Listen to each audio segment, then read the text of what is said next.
Hey guys, today we're taking a look at how to install a front splitter on your Scion FRS. I'm still getting over a sore throat, so try to bear with me.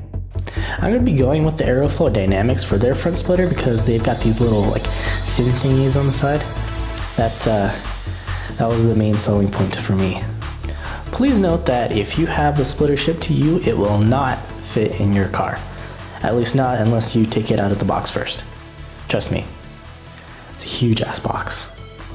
The splitter itself seems to be made out of a sheet of high quality aluminum and powder coated black. It feels nicely made and it looks like it can take a beating for the most part.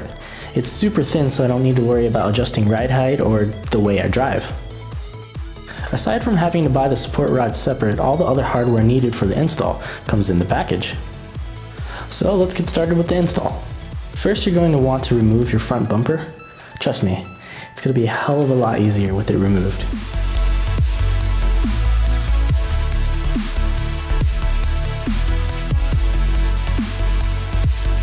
Now find a nice and flat area to work on it. What's great is that there's already a few holes in the bottom of the bumper, so you don't have to drill as much. Place your splitter onto the bumper and line it up with the pre-existing holes. Go ahead and start putting in the screws and tightening them just as much as you can by hand. For the rest, you're going to have to drill the holes in yourself, or find someone else comfortable enough to take a drill to your car. Once you've got all the holes drilled, go ahead and put in the remaining screws, and now you can tighten them all the way.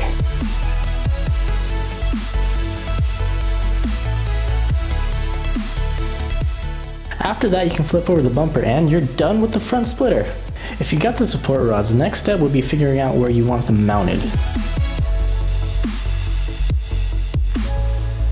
Once you've decided where you want them to be, first drill a hole into the splitter. Then put in the bottom part of your support rod and tighten it enough so that it won't come out.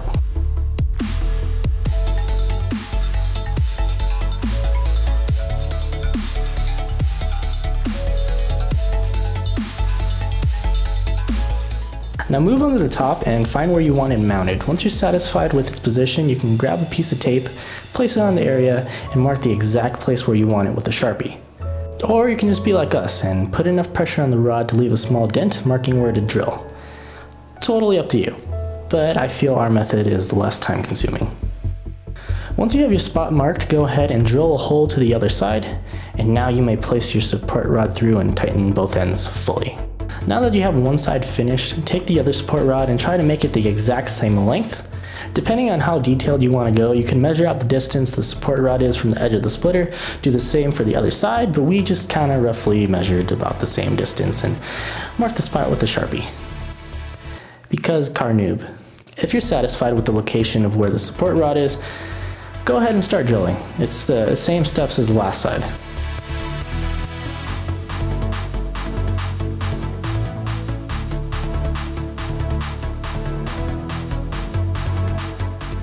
Once both the rods are in, double check that your nuts and bolts are tightened correctly, and now you can put your bumper back onto the car.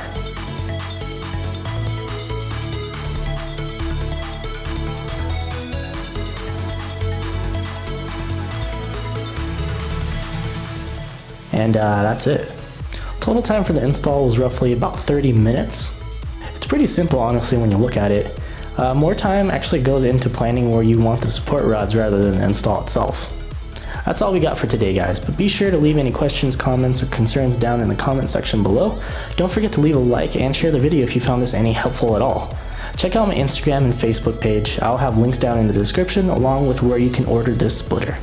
And as always, thanks for watching.